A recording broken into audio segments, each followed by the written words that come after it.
Shalom and welcome to Practical Spirituality here in Asia Torah in the old city of Jerusalem, overlooking the Temple Mount.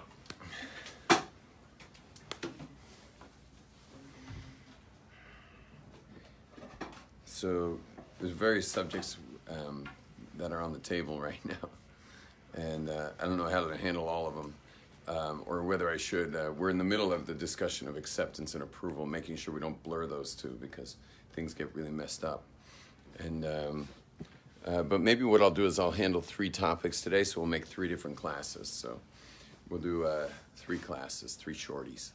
So I think that's the best move. I need a black pen. Is there a black pen around here? I'll use green. So yesterday what we handled was the distinction between acceptance and approval. And we had handled when we blur approval with acceptance, which means that the people you accept are the people you approve of, which means basically you accept nobody. You wind up accepting nobody, meaning you accept only those you approve of. And by the way, it's not like you approve of people who are, better than you or higher than you or more strict than you or more observant than you or more something than you. You don't approve of them either. That's the famous line in Judaism is that anyone more observant than me is an extremist and anyone less observant than me is a goy. So it's not like we only approve of people lesser standards, even people higher standards we don't approve of. And so we wind up really not accepting anybody. But acceptance and approval are 2 very separate words. They have 2 very separate definitions. There is no reason you should be blurring them. It's just that there's certain things in life that when we don't distinguish them properly, they get blurred. Certain things get blurred. Like, for example, people talking. They're often not saying what they're really feeling. But you'd be an idiot to follow their line of the words they're saying versus what they're feeling, because you're going to wind up in a lot of very dramatic experiences, and you're going to have very dramatic interactions with people. For example, someone who's angry is probably feeling small, but then when they're angry, they usually yell. So when they're yelling, you wind up yelling back, and now you made them even smaller. And so, good job taking a small person and slamming them down even further. You understand? You'd want to distinguish that. But we naturally don't distinguish certain things, and we have to learn to distinguish between what someone's saying versus what they may be feeling, so that we're careful with the way we interact. So in this particular case, sorry about all this noise, by the way, in case you're noticing there's a lot of peripheral noise. We have an army band playing at the Kotel.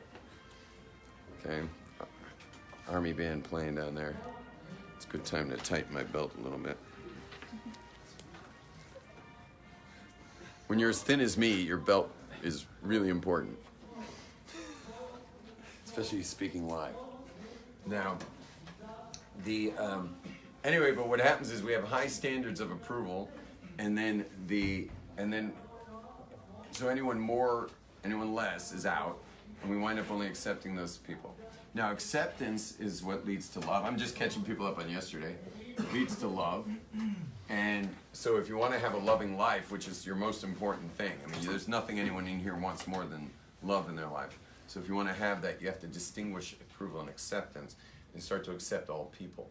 And the way you accept all people is just by understanding that every person is doing the best with what they've been given.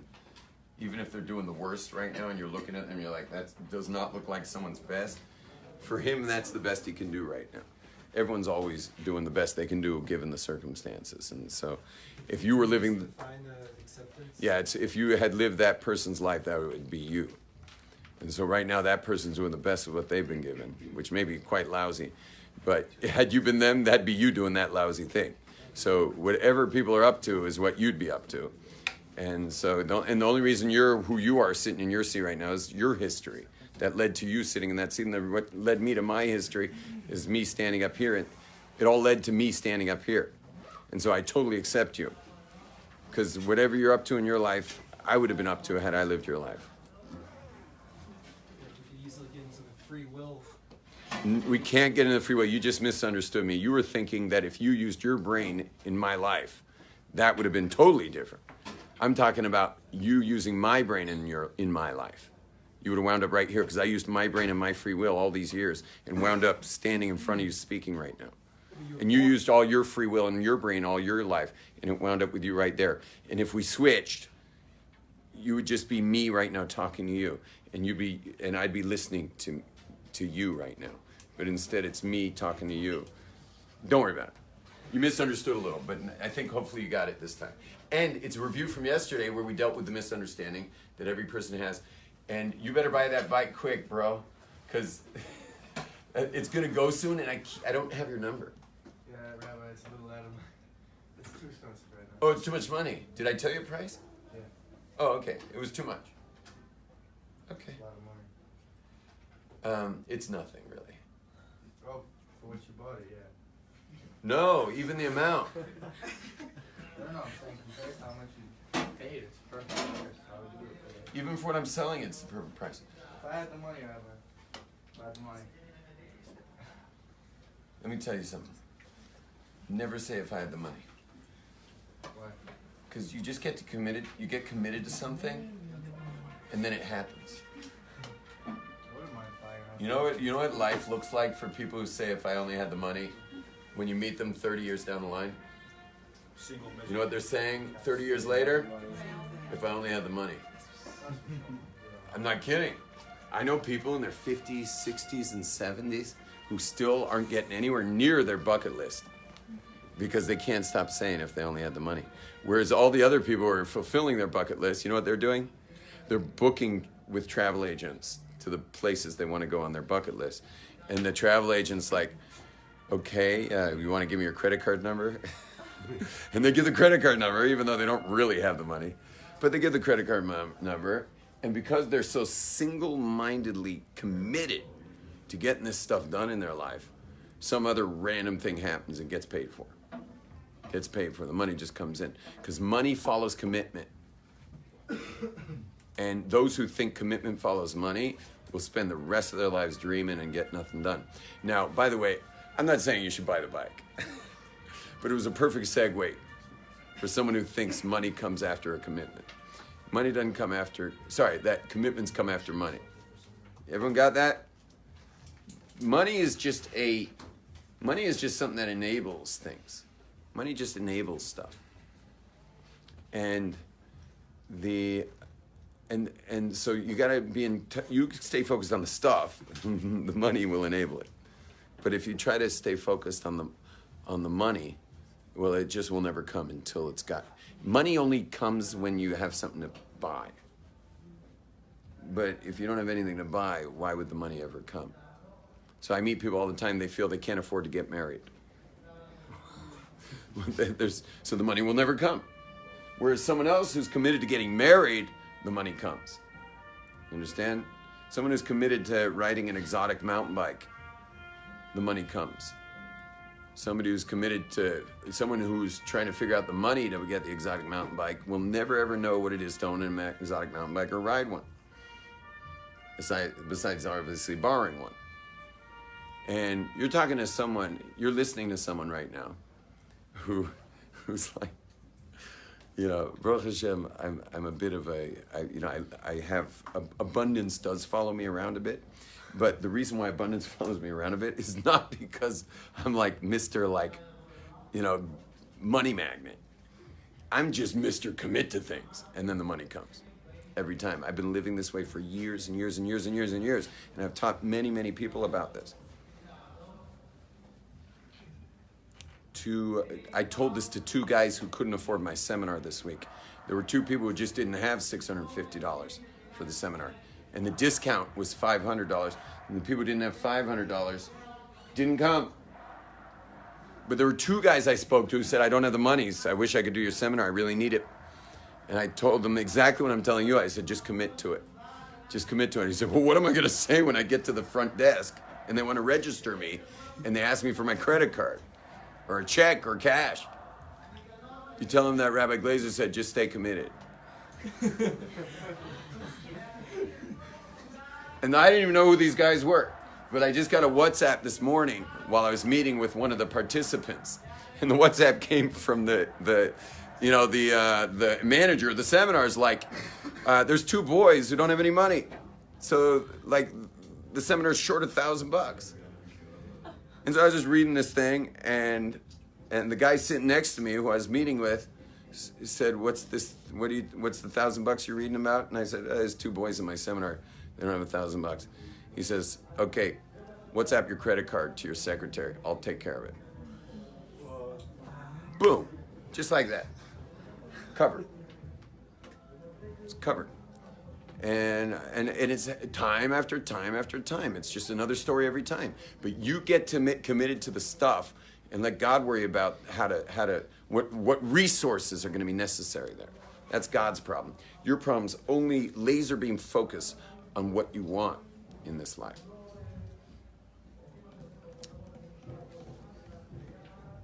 We have a saying in Judaism that Ein davar oimed bifnei haratzain. There's nothing that stands in front of desire.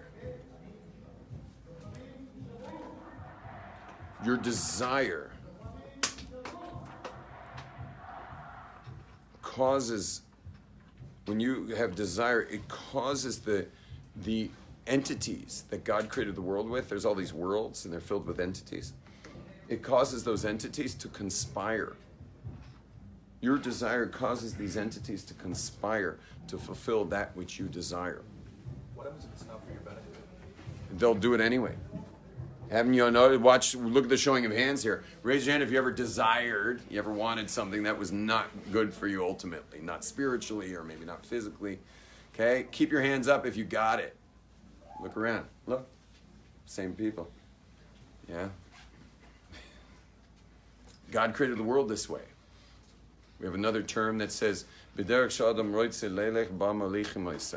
way that a person rotzeh, desires to go, who's they? They will take him there. Who are they? They are the entities. In Hebrew, they're called malachim. The entities will conspire around your desire. As long as you want it bad enough, they will conspire for your desire, even if it hurts you, even if it's against God, even if it's against Torah. God created the world this way. And now you might say, well, if I were God, I wouldn't let some of this stuff happen because people get hurt.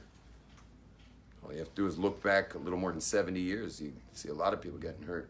World War II. Say, if I were God, I wouldn't have that mechanism be. It's quite so powerful. It's too powerful, that mechanism. Well, not because he didn't finish his job. So the answer is because that God, you know what God would say? If you said that to God, isn't that a little too much power of desire? Too much power of free will. Will means desire. To want something is to will something. Too much free will. And the answer, God, you know what God would say to you? He'd say, there's things about me that you just don't understand.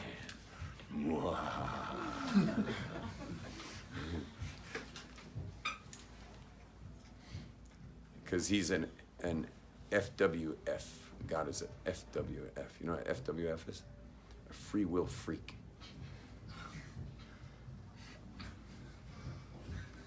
God's a free will freak. He's crazy about your choices.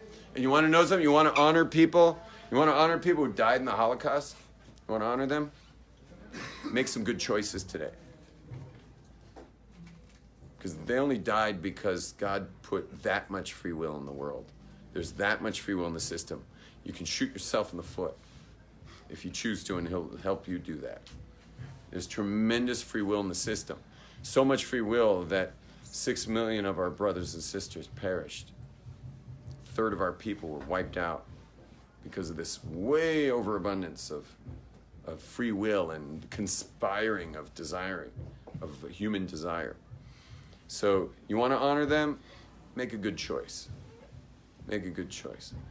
Because God wants us, he loves us, and he wants to give us the chance to earn closeness to God.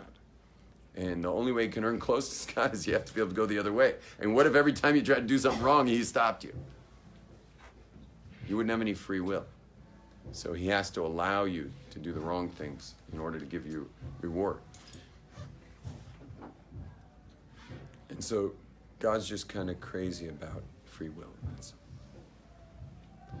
Just when you thought the music down below was disruptive, now we got some kind of Balchuva jam session. Take care of that.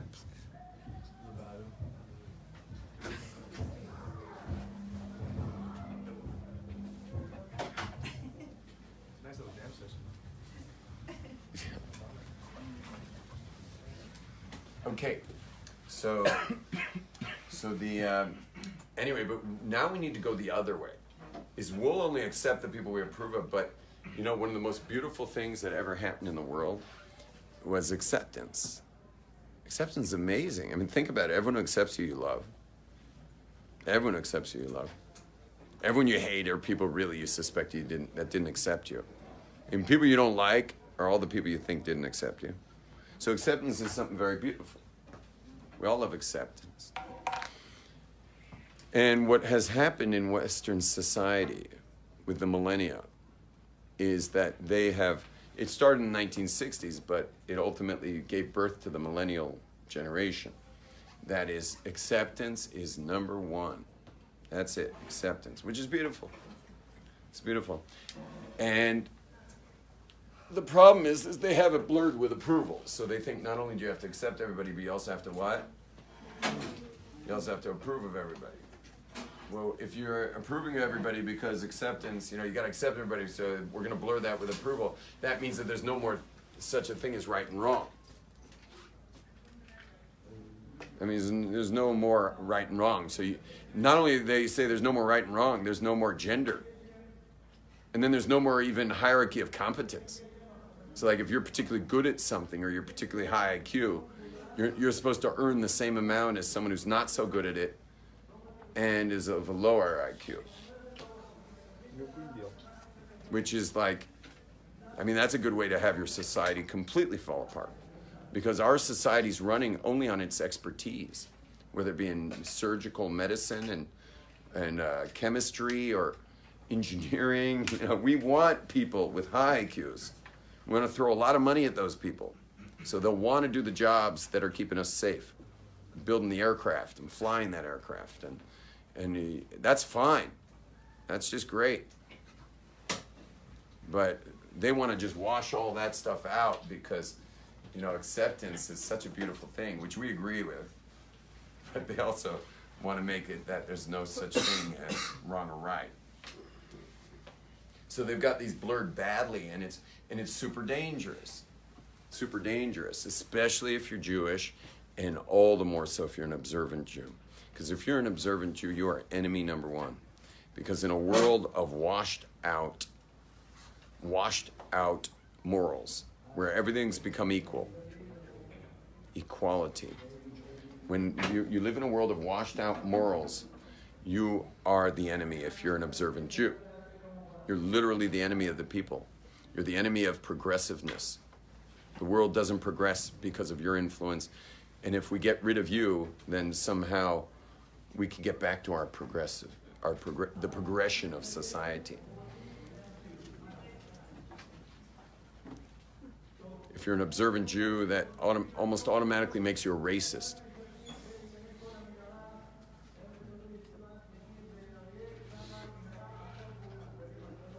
And you're bigoted, and you're sexist, and if you're an observant Jew where men are the leaders, you're a part of the something patriarchy. I forget what it's called. The something patriarchy. What is it called? I'm not going to ask you guys, but you're just part of that patriarchy. That's the Latin for patriarch is father, patriarch, like males dominating society. I mean, we're literally like, we're everything they hate. We're everything they hate.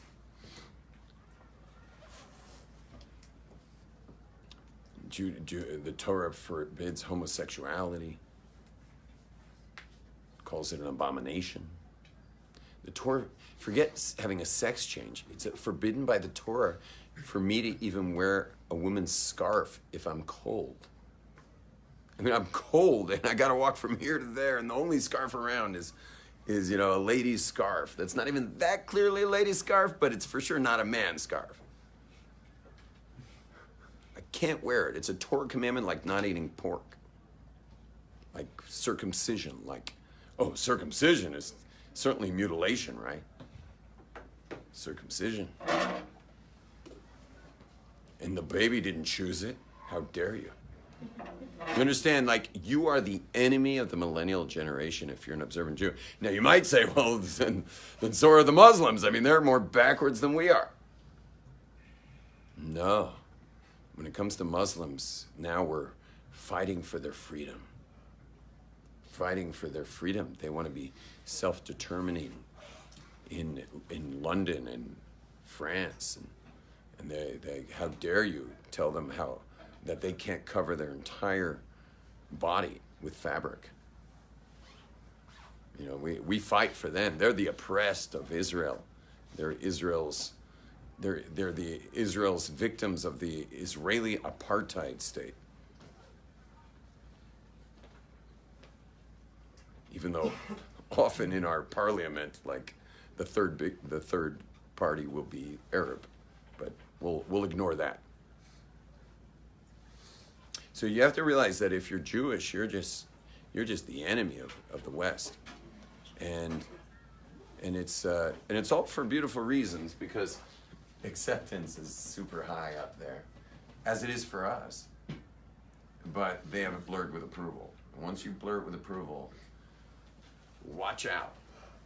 And if you think those millennial, peace, love, and equality of wealth and all the other Marxist and communistic ideas that they have, you think they're very peaceful because they do like to wear rainbows and stuff.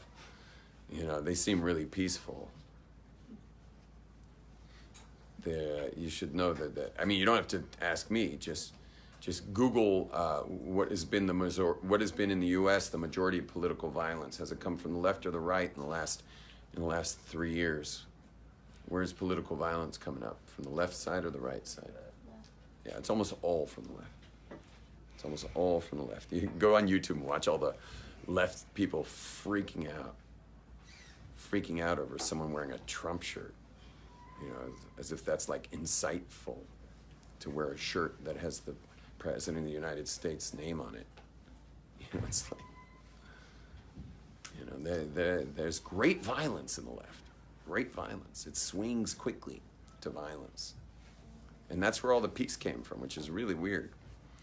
But can I just explain them in case some of you are a little baffled why the peace and the freedom fighters and the equality people, and we're all the same, why the violence comes from there. The violence comes from there because it becomes justified. Because when you feel strongly enough about acceptance, and you feel strongly enough about equality, and there are elements amongst the society that are like still holding up for the old, values that have worked for thousands of years, values that actually have been kind of creating the fabric of society for years.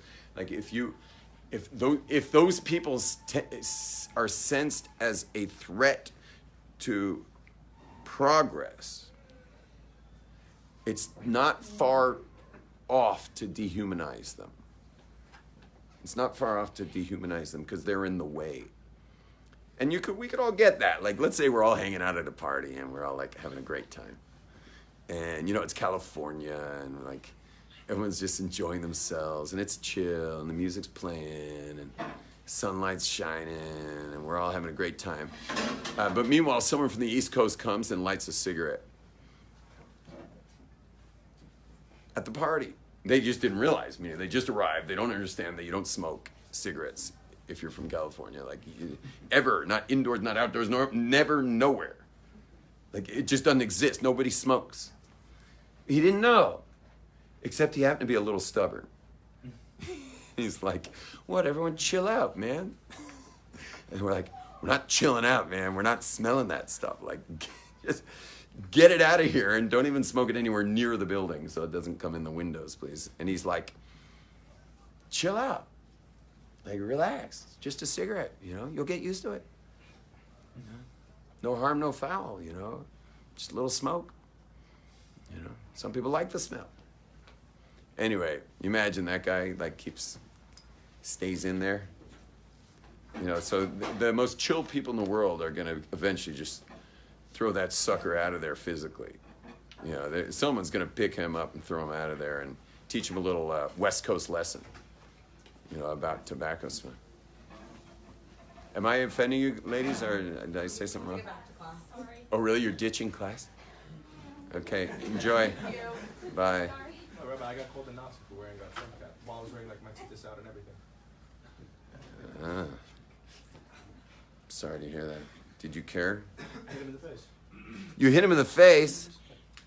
Oh, wow. So I thought they're the ones who are supposed to hit us in the face. Yeah, it's true. But like, listen, when it comes to like, sir. Oh, you said the word Nazi. Yeah, Oh. I got triggered. Like, listen, they have their words that trigger them. I have mine. Sorry. I forgot about what he called you. Wow, that's pretty intense. What was his response after you punched him in the face? He didn't really respond. No response. Well, I mean, look at your biceps, man. Like you barely fit in your shirt. Called the wrong guy a Nazi. Yeah. I just want to make a quick remark. You said that today it's Marxism and socialism. I think this is way too simplified to say that it's Marxism, because Marxism, if we take it to the deep roots, and the deep guys, the first guys, are not what you're describing. Yeah, it's not. Today, That wasn't what I was describing. Today, though, it's used as they use it as like kind of a modern Marxism. Because also that the left acceptance, because me, I'm from France, and my grandmother escaped the Jews because of some communists. Do you mind if we film you so this isn't totally boring for the people watching it? Yeah. Yeah. Yeah, go on. I was just saying that if you make a remark on a political party it's an ideology, so that's like a cell or something that moves, it evolves, it has a birth and it has a death. You cannot stick to words that appeared on the 19th century. And as a French Jew, my grandmother escaped what we call them the collaborators, those who worked with the Nazis, the French who worked with the Nazis, but those guys were from the left, and they had the same kind of acceptance and approval ideology that could make them go way too far. But this little too far, saved some lives, because right-oriented, this craziness can make you think, can make you do the righteous things on your life. Can you just tell us on a separate? I like what you said. Can you tell us just from your own perspective what's anti-Semitism like in France? Because we always hear about it, but we never get to meet anybody who lives in France. It's very complicated because France has been the first European country to give citizenship for the Jewish people. This is why we are the third Jewish community in the world. It's too much information. I just want to know about wearing kippahs on the street or. Oh yeah. No history. Yeah, it can be. It depends on where. I mean, it's like if I go to an Arabic or Muslim neighborhood, it can go wrong because some of the guys gonna say, "Oh, he's a Zionist," because they know they cannot say Jew, so they say, "Oh, Zionist," and stuff. And that was Avshi Weingart, but Chief Rabbi of Tzfat. Wait, one sec. Is it? I don't know who it's on anymore. You just hung up on us. I just hung up on the Chief Rabbi. One sec.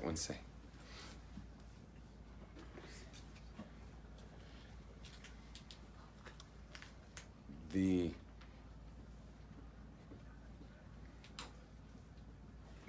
distinction between acceptance and approval, they have to be fully distinct. We're going to conclude this chapter. They have to be, because I want to move to his living passionately. They have to be fully distinguished. You just have to distinguish them. And that way you can have your values. There can be values and distinction of values. That's fine. That's not just fine. It's important that there's such a thing as values and right and wrong. And there is acceptance, which is that you understand that even when someone's not keeping your values, or they keep your values better than you, that you can accept that person, because had you lived their life, that would be you doing this super strict version of values, or that'd be you doing this super lackadaisical version of values. That would have been you. So you can easily separate the two. And by separating the two, so you promote love, connection, and you get to have the world that you really most desire to live in, which is a world of love. But a world of love with values, as opposed to a world of love that's washed clean of values, because values create distinction, which creates, because values means ultimately right and wrong, and the right and wrong means now we're going to make distinctions, and once we're making distinction, so then how are we going to accept people? And so I'll just tell you one quick story, and then we're going to move to that dude back there's chapter. What's your name? Andres. And where are you from, Andres? Venezuela. Nice. Okay. Anyway, so then we'll move to Andres' subject, which I'll start again the live feed. But I'll just tell you one story, is that when I was becoming a rabbi here at Eshet Torah, there were branches throughout shuls, synagogues, programs, and the Eish branch throughout the world that had their eyes on the Eish rabbis for hiring us. And so I was in what's it called? What does it mean when you're communicating with someone, whether you're going to get a job or not? Serious talks. Yeah, there's a negotiations. We already got past serious talks. Now we're at negotiations. And we finished negotiations. And so I got a phone call at my house where the head of this particular place said, we'd like to FedEx you a contract. So our board wants you. And, you and your people said, fine. So we'd like to FedEx you a contract. So I said, fine, I'll give you my address. He said, but there's just one more thing. You're obviously going to cut off your payas, right? And I'm like, excuse me? He's like, well, you're going to cut your payas, aren't you? I'm like, what do you mean? Why would I cut my payas? What's that have to do with anything? And they're like, well, I mean, you're going to be a campus rabbi, and campus rabbis shouldn't be walking around with payas. People feel like, how could they, how accessible could a guy be with payas, And so I said, listen, I asked everything else to my rabbi. I'll call my rabbi and ask him, but I'm a little shocked. So I hung up the phone. I called my Rebbe, and I said, Rebbe, I'd already asked the Rebbe several of the negotiation points. And so I said, Rebbe, now they're asking me to cut off my payas. And the Rebbe said, I'll translate in English, but he says, you're supposed to bringing them closer to Judaism, not you closer to secularism. That was his answer. And so he says, absolutely not. So I called the guy back. I said, absolutely not. He spoke to the board the next day, and the board said, absolutely not. Now I was just a young guy at the time. I was just one of these wet behind the ears, studying to be a rabbi guy. And this guy had no idea that I would be amongst the echelon of outreach speakers in the world. And he had a chance for cheap to get me to a city. And once you move to a city, the likelihood of you getting stuck there is strong. And so I run into him at conventions once in a while. This is already 20 years ago, but I run into him in conventions over the 20 years. And he always tells me, what an idiot I was. What an idiot I was. Because he didn't understand this distinction. He thinks that you have to get rid of your standards to be an accepting person. You have to wash out your Judaism at least as much as possible to not offend anybody so that everyone feels accepted by you. He didn't understand that acceptance, when it's in your heart, is a vibrational reality that is irregardless of your values, standards, appearance, level of observance. It's not connected to it. It's two separate subjects. So you have your standards. You never drop your standards. Think about standards. Think about it. How do you feel? Everyone has their own standards. You have standards? Standards? Yeah, you have standards? Show me a human being without standards. Every person has standards. They could be a totally observant Jew, or they could be covered in tattoos. They got standards. The guy's got standard what kind of tattoo parlor he's willing to go to. Everybody's got standards. But here's the thing. How do you feel? How do you feel when you compromise your standards of life? How do you feel when you compromise them? The answer is you eat your heart out. You just eat your heart out. When you compromise your standards, you can't even live with yourself. You can't even look in the mirror. And yet people are constantly compromising their standards to basically be accessible, to look good, to be accepting, that people shouldn't be put off by them. People are constantly sacrificing, compromising standards to stay in some kind of level of being acceptable, relatable, accepting. But meanwhile, that doesn't work either. Because if you aren't accepting, so lowering your standards aren't going to help. You understand? If you're really just a judgmental jerk, lowering your standards isn't going to help anybody. Doesn't help anybody. We all know people without these who are not accepting. It doesn't. These don't make you not accepting. But they do represent some level of standards. And so this is the last point I wanted to give you is that never compromise standards. Never compromise your standards of what you call approvable, at least in your life, for acceptance. Never compromise that. You don't compromise that because then you can't live with yourself. You're not true to yourself. You keeping your standards is you living true to yourself. And you don't compromise that stuff. That's the stuff you don't compromise. Because if you compromise that, you're going to wind up losing a lot of your well-being. I mean, I think all of us do compromise sometimes, but how do you feel about yourself? You feel terrible. Meaning you consider this to be the right thing to do.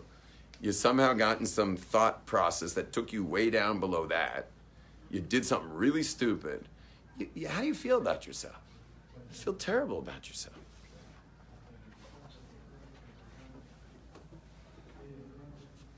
And so that's not for sale. Your well-being, you're feeling okay about yourself, that's not for sale. Not even for looking more accessible, looking more accepting. It's not worth it because it hurts you. You can't live with yourself when you break your own standards, when you drop your own values. Again, we all do it. We've got a Yetzer Hara. We all do it sometimes. We make mistakes. But you'll notice every time you make those mistakes, you can't even look yourself in the mirror. Feel terrible. So what are you going to do? Feel terrible? So what good are you for anybody? Oh, now you look really accessible. Your behavior and the fact that you're willing to drive to this particular Shabbos, even though we're not supposed to drive on Shabbos, but you didn't want to offend them, or you ate at the meal that you weren't supposed to eat at because it's not really kosher.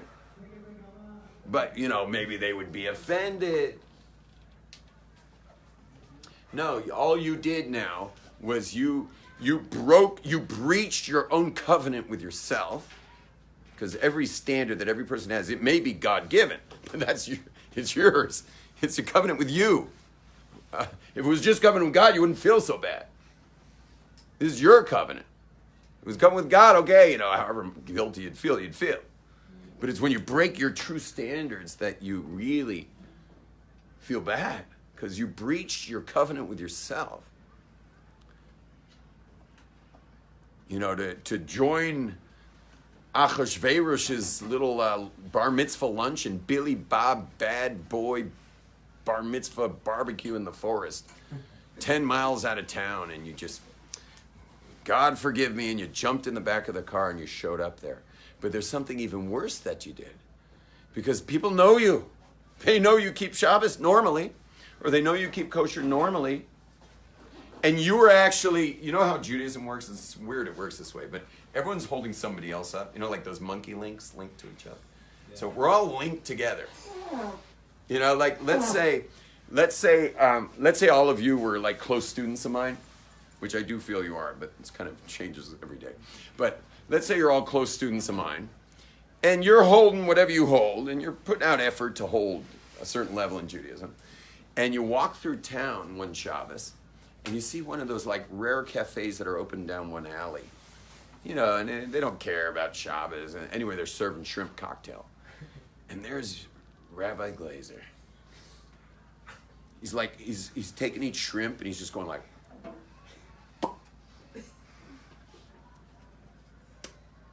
you know, and hanging out with a bunch of like floozies or whatever. Yeah, tell me what's going to happen to you. What's going to happen to you the next time you're in a situation where you got to put some muscle into keeping that particular Jewish law? What might happen to you? You're like, if he doesn't care, why do I care? You know, like, you understand, we're all in this monkey link thing together. We're all like, I promise you, there are people pulling me up, and I'm pulling others up. And we're all like this all the time. We're all getting like, we're pulling each other up. And so to show up at Big Bad Bob's barbecue bar mitzvah 10 miles into the forest so that you shouldn't hurt anybody's feelings means that that person's gonna be stuck whether or not to light Hanukkah candles next month. And he's like, well, I don't have candles, but I could go out and get candles, but you know, I don't even know where I'd really get candles, but I guess I could go search around, but you know, forget it. Forget it. And so that person who used to like candles didn't bother. So meaning you didn't do anyone any favors, because everyone knows your level of observance. And they're to see you compromise that, even for them, they may appreciate it a little because you did it for them, but you ultimately just dumped everybody. You just took all the monkeys that you're holding, and you just kind of went like that, and like knocked all those monkeys off their own Judaism, because we're all holding each other up here. And so if people already know you do certain things, who are close to you, they may not do those things, but I promise you, you're holding them up in some way or another in this, you know, deep exile we're in, where people are just holding on by a thread. So that thread is you sometimes. That thread is your own personal observance. Let's say.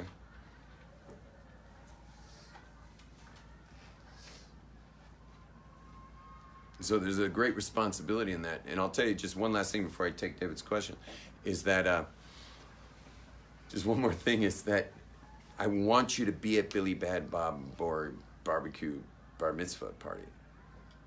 I want you to be there. And I want people to walk up to you and go, wow, I can't believe you came. Like, I thought you kept Shabbos. And you say, see up there, that hill over there with the pine forest? You notice that tent? I've been here since Friday. You camped out just to be with us for Shabbos. That means a lot. That means a lot to us.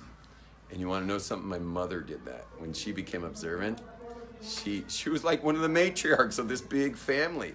How can she stop going to the bar mitzvahs and the bat mitzvahs and all the brises, all the things that were being held in times and situations where you just can't really make it, because if you're keeping halacha, it would have been impossible.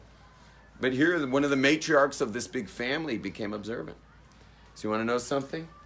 She was the one with the tent. She was the one, like, she made sure she was there. And you want to know something amazing? Is now that it's like, she's been observant for like, I don't even know how many years now, like 27 years or something. But 27 years later, when there's an event in the family, and these people are like, they're no strangers to pork, you know. Like it's like how many things can you do wrong possibly at one bar mitzvah? Okay, you know, there's a lot more bar than mitzvah at this bar mitzvah. Okay, but what happens is when she receives the invites now, and it's been already for 15 years like that. When she receives her invite, it's amazing. She opens the invite, she gets the classic invite, and in there it says the hotel that they booked for her. No one got a hotel booked. Everyone's driving in. And the hotel, it says how far it is from the synagogue or the hall where the reception is. And and here's the certificate of the food we've ordered for you. And it took a couple years for them to catch on that her love and commitment to the family was going to stay of the highest level of relevance to her as her observance of Torah. She was going to keep both standards. To the point where today, you send my mother an invite to a bar mitzvah, she gets it with like the full carte blanche kosher experience. And she's just sitting there eating her thing that was sometimes brought in from really far away, from like some Chabad 500 miles away. It was like sent via Amazon or something, double wrapped for some microwave or something to get it heated up for her. But it's always well set up for her. And it's very respectful that they do that. And it's all because she refused to be one of those Bali Tshuva who hides from their family to keep their observance. You can do both. It may be inconvenient. You may miss Kriyas HaTorah, because there's usually no Torah reading when you're camped out in a forest, But that's okay. Torah reading is a public obligation. It's not an individual obligation. When you're camped out in the forest, you don't have to hear the Torah. David. My name's not David, but it's okay. Whoops. What's your name? Whatever you want to call me, it's cool. I want to call you your name. Yehuda. That's where I was going. But I decided if I blew the first guess, I'm not going on the second one. Okay, you're on. I have a question.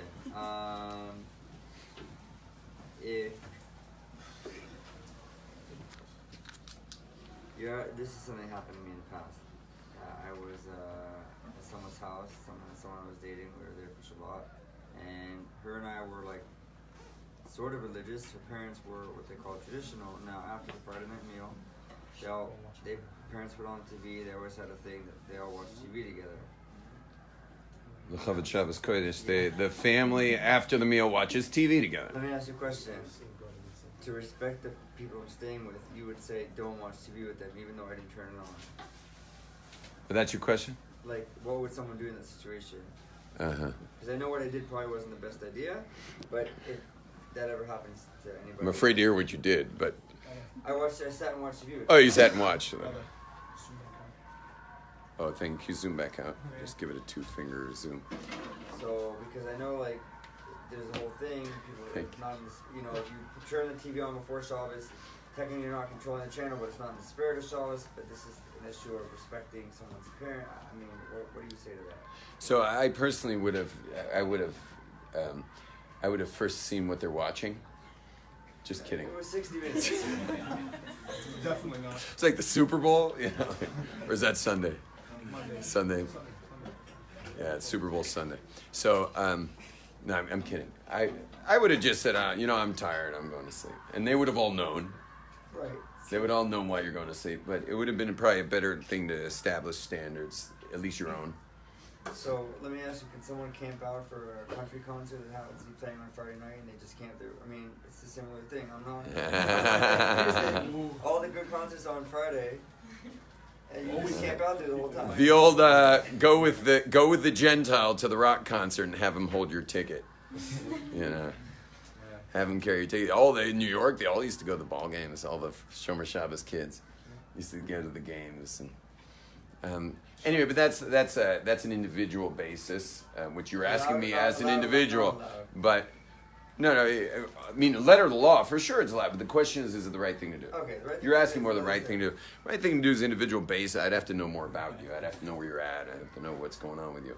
I mean, I know several people who have been observant now for 30 years, and they're still at every music festival that is also on Shabbat. And they're always at those festivals, and they're never going to stop going to them. And they actually run Shabbos tents at the festivals with a whole Shabbos meal, and they just have it worked out with the organizers that they'll be also at the concerts. And so they're dancing at the concerts, and then they're running back to serve cholent. So I know that sounds pretty out there, but that's what I'm saying. You got to know the individual. You got to know where they're holding. You know, is it that, or they're just going to break Shabbos? Maybe it's better. They should be doing exactly that. That might be their mitzvah of Shabbos, because otherwise they'd wind up breaking Shabbos. I don't know. It depends on the person.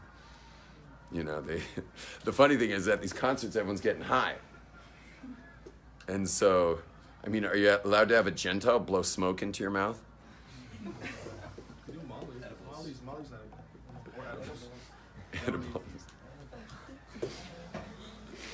Anyway, my sense is that having a Gentile blow smoke in your mouth is forbidden, I think. He's doing something for you. Yeah, it's like so directly Mavir Aish. You know, they're Mavir Aish. What if he doesn't clear For you. his bong? What? If he doesn't clear his bong. Then there's more since you just. Some of my students are going to really love where this class is going. If he doesn't clear his bong. If he didn't clear his bong, that's probably permitted to clear his bong. Yeah. Okay. Well, I got a question. But not if he did it specifically for you. Right. You just If happen. you just couldn't You just clear happen it, to walk up. Hey, what's up? Mind if I clear that bong?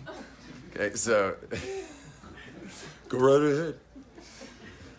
So, anyway, you have another question? This is becoming a halachic. No, nothing to do with this. Nothing to do with this. Okay. Regarding what you said before. So what happens if you build standards for yourself, but yet someone very close to you have been very hurt by those standards? Yeah. I.e. Judaism, right? Let's say if I build standards for myself when it comes to Judaism, but someone very close to me has been very hurt by that and doesn't have those standards anymore, very hurt by those standards. So how do I show them that I still love them and accept them, but at the same time still be able to hold to my standards and not put shade on them, but at the same time just keep my essence? So I would imagine that the best thing to do would be to communicate that you love them and accept them, even though you're going to be keeping your standards, and that your standards have nothing to do with your love and acceptance of them, and just be highly communicative. If it doesn't work, so then you call them out and you get passive aggressive. You call them out on it. You just say like. Why is my observance affecting you this way? Now they're stuck. They have to answer. And then I promise you it's going to be about them and not you. And so you're set. If you say that, like, why is my observance affecting you like this? It's going to automatically set it up that they're going to have to start answering for themselves. And you're off the hook. It's not about wanting to be able to. I want them to be able to feel that love and that care towards them, Just love bomb them, like do something over the top, you know. Flowers, box of chocolates, all the good things. Go over the top with them so that it's like they could never deny your love for them. And I only brought up that as a mushal, the flowers and box of chocolate. That was only as an analogy, but go so over the top that they could never deny it. And then the if they still have an observance issue, that's their issue, not yours. Ladies and gentlemen, our next class today is Making Sense of Science. Shalom, everybody.